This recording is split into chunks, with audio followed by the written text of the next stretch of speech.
Hindi pwedeng party tayo, no?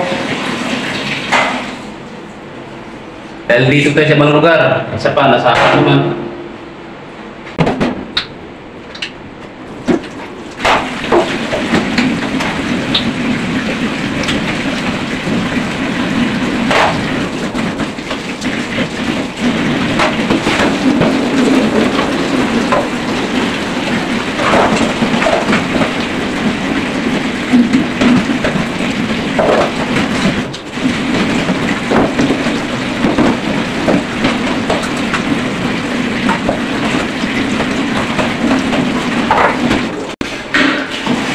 All right.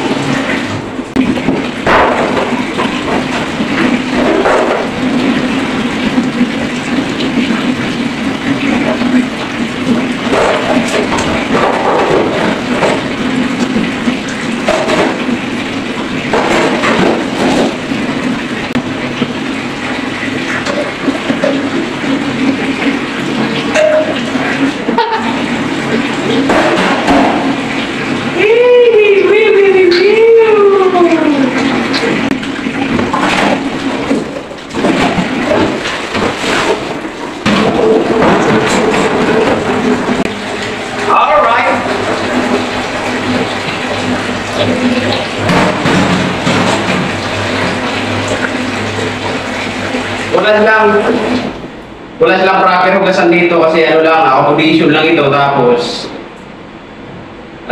yung mga hinahatiran ng pagkain, yung malagayan, instead na i-pick up ito ng samin, huhugasan muna. Pero ibang lahi, yung pinahugasan ito, ano lang, badaw-badaw na yan, hindi sinasabunan.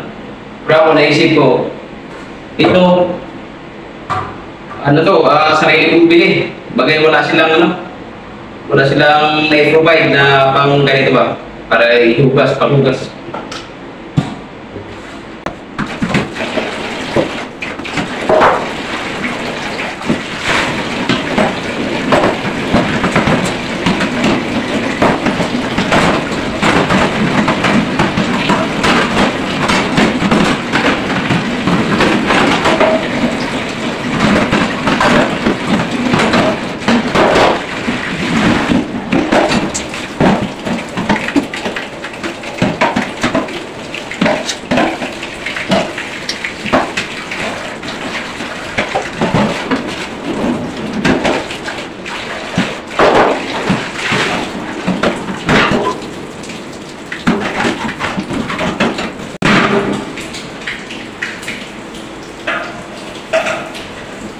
Pero ito naman, pagdating sini sa May, kinumpahan ng pagkain, hugasan naman ito ulit nila. Kumbaga gusto ko lang i-proper wash yung mga utensils nila.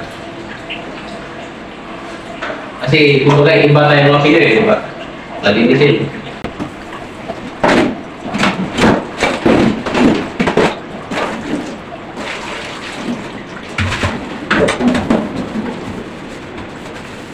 Mas nakaka-pressure yung yung i-deploy kanila sa lahat ng ano dito, yung mahawak nilang mga business establishment. Mas nakaka-pressure doon, maraming goods. Kaya ako mas pinili ko na lang na dito na muna. Or sana dito nga nila ako ilagay kasi bagay isang hit kumbaga magtrabaho lang ako saglit. Tapos pwede na ako makapaglaro ng basket. Basta hindi pressure yung isip ko rito. And then tuwing magpa-send ako ng pera, kumbaga hawak ko rin yung oras. All in all, hawak ko nga talaga yung oras ko dito. Kaya kung titignan ng ibang mga ano dito, huwag mong gawin yan, ganito ganyan. Kasi parang isa na sa isip ko ibang mga kababayan natin na parang magpahawak ka sa leg. Pero hindi naman. Kasi yung pinipoint ko ay hindi ako hawak ng leg, kumbaga hindi pressure kumbaga gano'n. Kaya kung may ipapagawa, yung management gagawin ko na bukal sa kalooban ko, diba? Yun lang, simple lang. Basic lang naman.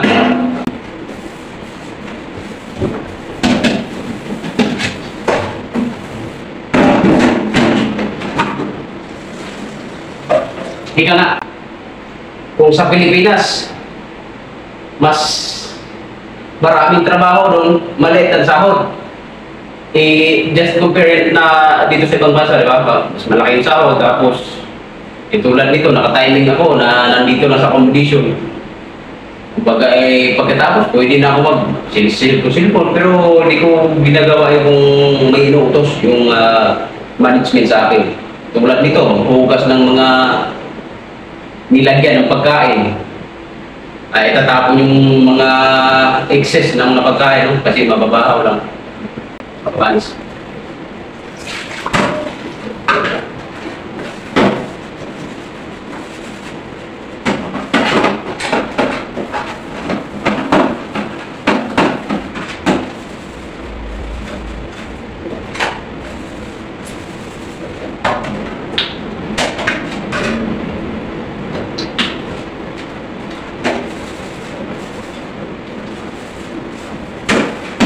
Siyempre, ayusin natin magbukas eh, paano ba?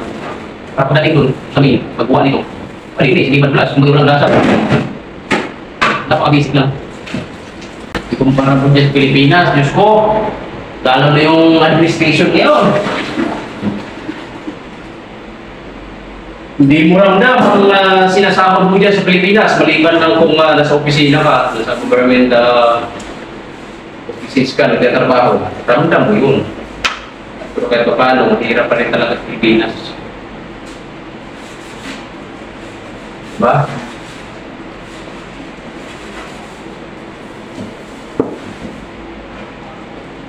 Kasi inaasahan ng ibang lahi sa atin ay tayo yung mga flexible. Gumagawa ng paraan sa kahit anong bagay na tungkol sa trabaho. Kung sa artista pa, versatile tayo mga Pinoy. Marunong tayong kumanta, marunong tayong sumayaw, marunong tayong umakting. Diba? Kasi, tapos mabayang hapon, maglaro kami ng basket. Yan lang.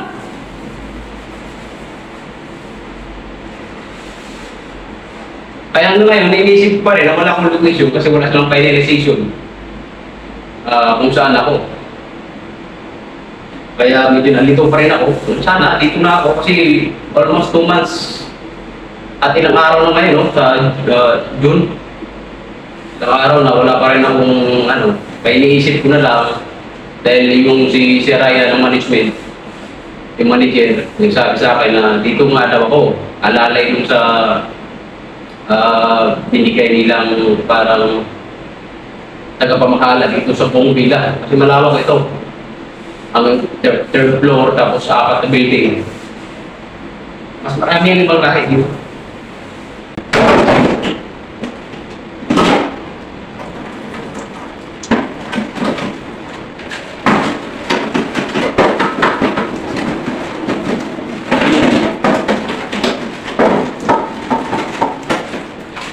Iniisip ko na lang lagi yung mga OFW, yung mga household worker o mga katulong kita sa ibang bansa, mas mahirap yung gawa nila. Lahat ng gawaing bahay, trabaho nila yun. Tapos kami, ganito, simple-simple lang, di ba? Kaya kung may trabaho inuutos talaga sa akin, wala akong tanggi. Kasi mas iniisip ko ibang OFW na katulong dito. Mas pagod sila kasi tawag dito, lahat ng gawaing bahay sa kanila nakaatang. Kaya mas swerte na ako, no? Kaso ko lang, ito lang masabi ko din sa pagkain nila. Medyo hindi ko talaga maano kasi gagawa ka talaga ng paraan kasi nga yung kadalasan maanghang. Tapos yung kanin nila parang iba nga, diba? Parang gagawa ka rin ng paraan. Siyempre may allowance ka naman. Kaya magluluto ka ng sarili mo. Kung ayaw mo sa kanila, huwag mo lang insultuin yung kanilang kultura. Kumbaga. Kasi ganun yung nakawis nandito sa ibang bansa. Kailangan mo lang i-respeto. Kahit saan tayo, respeto talaga ang importante. Respeto talaga.